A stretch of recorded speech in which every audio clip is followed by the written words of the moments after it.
When I was a kid, my parents and I spent a great deal of time playing video games on our Atari 2600. The games were such an abstract expression, blocky graphics portraying abstract, blinking characters. Violence was really never an issue because there wasn't much there. There wasn't much in the way of art. I mean, what is that thing? A duck? However, I was always impressed with what the programmers were able to do with the limited media. This is Space War. Considered to be the first video game, it featured two competing ships, the Needle and the Wedge, fighting in the depths of space around a black hole. 50 years later, things have changed quite a bit.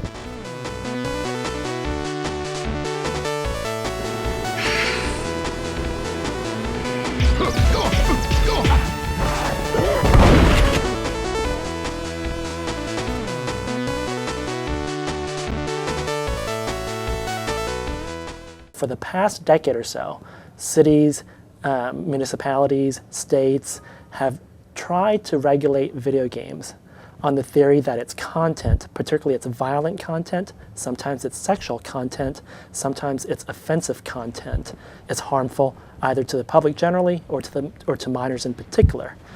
The only difference, I think, that this medium expression has is that it's interactive. The issue of violent content in video games came to a head in 1993 as Senator Joseph Lieberman spearheaded the Senate Committee of Governmental Affairs and their target, video game violence. Lieberman had previously made his feelings on video games abundantly clear. According to him, video games were a part of a toxic culture of violence that is enveloping our children, that is helping to desensitize them and blur the lines between right and wrong, and encouraging some of the most vulnerable of them to commit violence. Violence and violent images permeate more and more aspects of our lives, and I think it's time to draw the line. I know that one place parents want us to draw the line is with violence in video games. The fact is that a new generation of video games crosses that line, containing the most horrible depictions of graphic violence and sex, including particularly violence against women. Like the Grinch who stole Christmas, these violent video games threaten to rob this particular holiday season of a spirit of goodwill. Instead of enriching a child's mind, these games teach a child to enjoy inflicting torture. As a result of these hearings, the video game industry responded with the formation of the Entertainment Software Ratings Board, a self-imposed rating system designed as a parallel to movie ratings. I'm Glenn Coffey, Oklahoma State Senator. Doing things with your kids can be fun. One thing we enjoy is playing computer and video games together. But how do you choose which video games are appropriate for your children and family? We rely on the video game rating system. It gives us information about which games are okay for which ages, along with what's actually in the game. So when you're choosing video games, use the rating system. It works for my family, and I know it'll work for yours. The creation of an approved rating system has allowed for a wider variety of content to be explored, from the mature, the artistic, and to, well... I think some like the rating system for games is, yeah, it's a good system. It's a very good try at trying to regulate some games because, let's be honest, some kid, like 12-year-olds, I play Call of Duty online and you can hear the people talking. I hate hearing a 12-year-old, oh my God, I killed you, yay mom, look at this. There should be more regulation to games because yes, there's a label on it that says, oh, it's for 17 and up, but all they have to do is bring their mother in here and say, hey mommy, buy this for me, and then they're fine. I'm not an absolutist. I don't believe that children should have access to all video games regardless of what the content is. Surely there's content that's inappropriate for children, but I think that's true with TV, that's true with movies, that's true with books as well. The bottom line is there's really nothing unique about video games that I think gives the government greater justification for censoring them. As time has progressed, legislators have tried to institute laws to limit the selling of M-rated games to minors. The most recent that has been brought before the Supreme Court is the California case of Schwarzenegger v. Entertainment Merchants. That's right, that Arnold Schwarzenegger. So what was really surprising about the Schwarzenegger case in the Supreme Court was that the Supreme Court actually took it. Usually, the Supreme Court does not take a case when the lower courts are uniformly of one opinion, and the lower courts have been uniformly of the opinion that regulations of video games on the basis of its violent content is unconstitutional. So it's a bit of a surprise to court watchers like me that the court actually had an interest in the case. And what it suggested to court watchers was that perhaps the Supreme Court thought the government had an overriding interest in regulating video games, or in particular access of minors to really violent video games. And so the way the case came up to the Supreme Court was through review of a Ninth Circuit case, a lower federal court case, in which the Ninth Circuit Court of Appeals, a federal court in California, held that a California law banning the sale of video games to minors is unconstitutional. So this morning, California asked this court to adopt a rule of law that permits states to restrict minors' ability to purchase deviant, violent video games that the legislature has determined can be harmful to the development. What's a deviant, violent video game as opposed to a normal violent video game? Yes, Your Honor. Deviant would be departing from established norms. There are established norms of violence? Well, I think if we look back... I mean, some of the Grimm's fairy tales are quite grim, to tell you the truth. Agreed, Your Honor.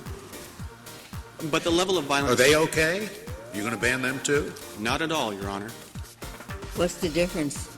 I mean, if you are supposing a category of violent materials dangerous to children, then how do you cut it off with video games? What about films? What about comic books? Grimm's fairy tales? Why are video games special? I thought some of the justices got it at oral argument. The argument that the state of California sought to advance to justify its prohibition of violent video games to minors was that video games are unique, that they don't really have the kind of artistic value or socially redeeming quality that art, literature, music, movies, books have.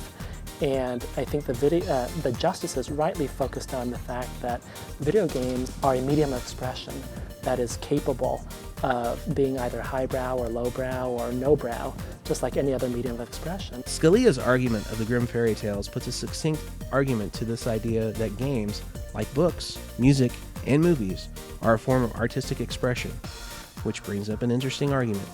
Are games art? My short answer is definitely that video games as a medium definitely can be and are art. That's my position, and I'm sticking to it. I think that there's a lot of, as somebody who loves the English language because I'm a writer, and as somebody who majored in graphic design, so I've done the whole art school thing as well. I think there's kind of an odd amount of chin stroking about what the word art means. Mm-hmm. I have this saying, like words are words. Words mean things, and art feels like it's sort of been imbued with this special meaning beyond what the word itself is supposed to mean. It sounds like people say it has to have some sort of special significance, or it has to have some sort of divinity, or something like that. Art basically just means like a thing that was created, like as art. And it doesn't need to be good. It doesn't need to be meaningful or impactful, because if we use that definition, then we're basically saying that only good art is art. Limbo for sure is a good example of art. Like it's a good, visually, it's very different. I want to say puzzle game, and it's visually it's very different. So it's a good, from a visual standpoint, it is artistic. There are certainly artistic elements to a lot of games. As far as games that are open to interpretation or using their mechanics to make a point about human nature, I think that there are a handful of games that have done that. I don't think a game, in the sense that we traditionally think about it, is a work of art. But I think that there have been a lot of things released called video games that aren't necessarily, can't really be limited by that nomenclature of just calling them a game, because they're a lot more of like an interactive, cinematic experience, if you will. Yeah. You look at something like Braid, right? Yeah. The game of Braid is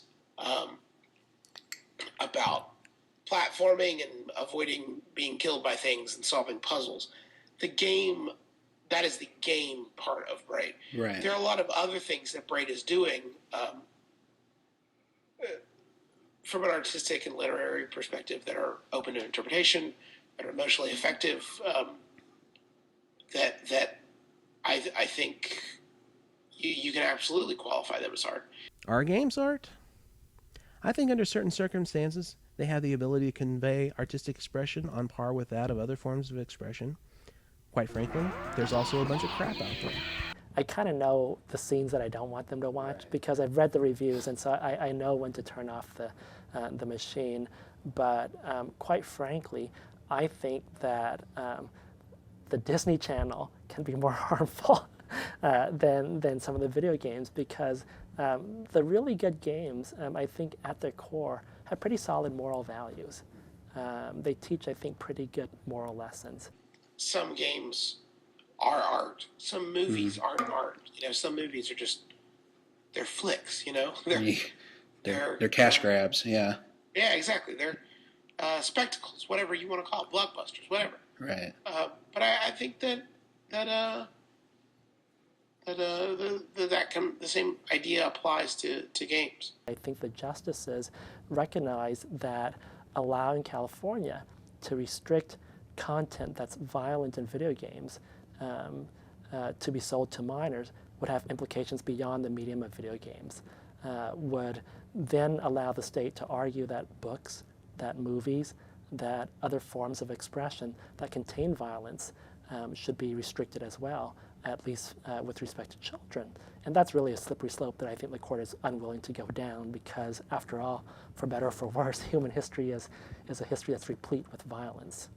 I like to say, like, some people forget the average age of a gamer is 34. And my parents will be like, oh my God, how old are you and you're still playing video games? I'm like, I'm 21. I'll probably still be playing them until, for my generation, probably a long time. More and more normal people are becoming exposed to video games, and it's kind of like we're the gamers back here saying, hey, look what you've been missing out on. This stuff is fun, and it's, if done right, video games can be a very artistic and it can be a very enjoyable experience. Whether it's art or not, is it the place of the government to decide what my children play? I think I can handle that decision on my own.